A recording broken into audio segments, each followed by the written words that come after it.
Samsung has never failed to advance the number of their devices' names, from Galaxy S to S4 and the original Note to Note 3. Now it's time for the Tab to advance to the Tab 3. This is Warren from KL Gadget Guy. This is the Samsung Galaxy Tab 3 8.0. Let's check it out. The Tab 3 8.0 introduces a new screen size in the Tab series. It is one of the few Android tablets that supports LTE on board. There is, of course, a cheaper Wi-Fi version.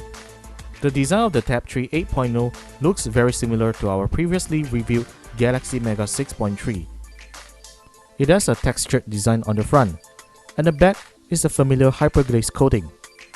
The Tab 3 8.0 is also very light and slim at 330 grams and 7.4 millimeters respectively. The Tab 3 8.0 has the following hardware specifications. It has a Samsung Exynos Duo 4212 1.5 GHz dual-core processor, 1.5 GB of RAM, 16 GB of built-in storage expandable via micro SD card, 5 megapixel autofocus rear camera without LED flash, 1.3 megapixel front-facing camera, 8-inch super clear LCD at 1280 by 800 pixels. It has Wi-Fi B, G, N on board, Bluetooth 4.0, AGPS, IR blaster for controlling your TV, stereo speakers, and it has World LTE, HSPA, and GSM bands.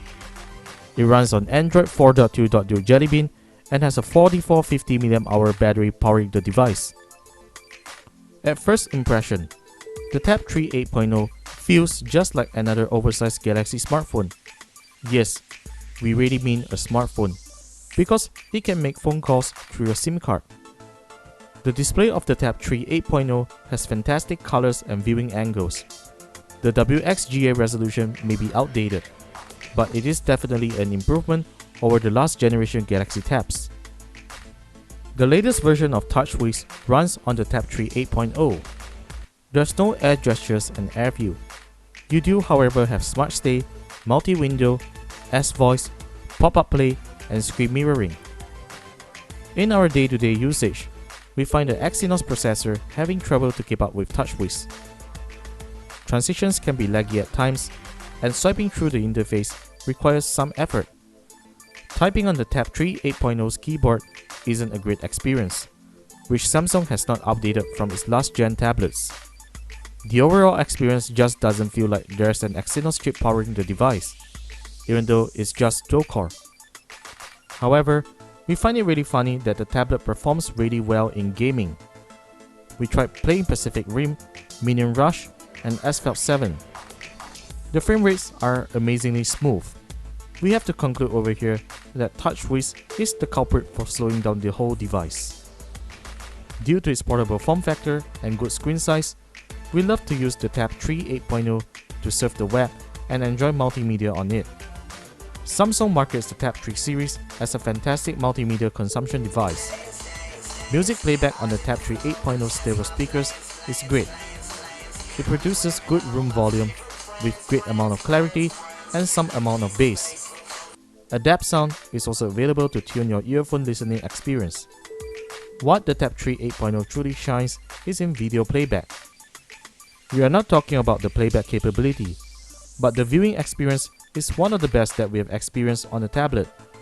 Not only the display is good, Dolby enhancement helps pumping some nice booming effects from the stereo speakers. Unfortunately, it isn't available throughout applications that uses audio like Beats Audio on HTC devices. Samsung has also reduced the bezel to fit in the 8-inch screen, which leaves you very little space to place your palm on, and there's no palm rejection implemented. The camera performance on the Tab 3 8.0 is good for a tablet.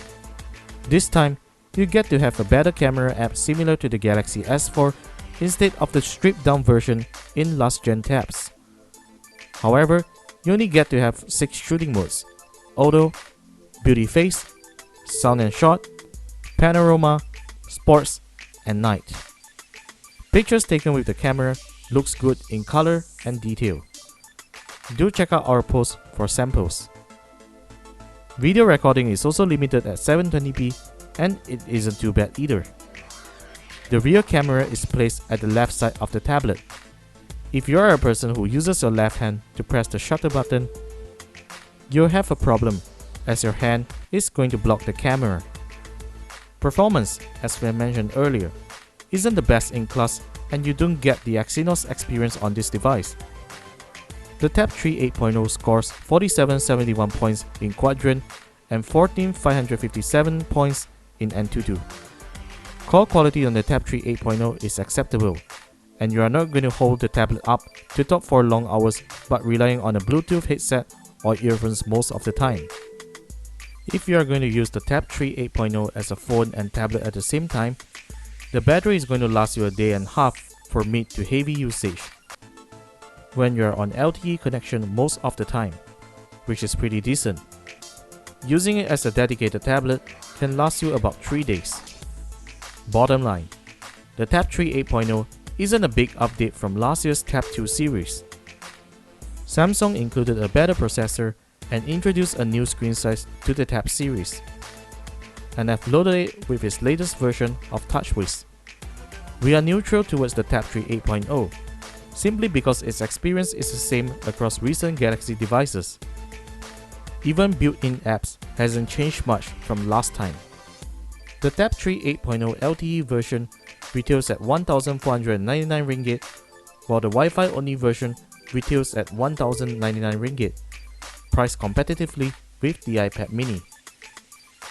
We rate the Galaxy Tab 3 8.0 at 3.5 out of 5 stars. That's it for today, people. Thank you very much for watching this video. If you like what you saw, do give us a thumbs up and leave comments down below the video.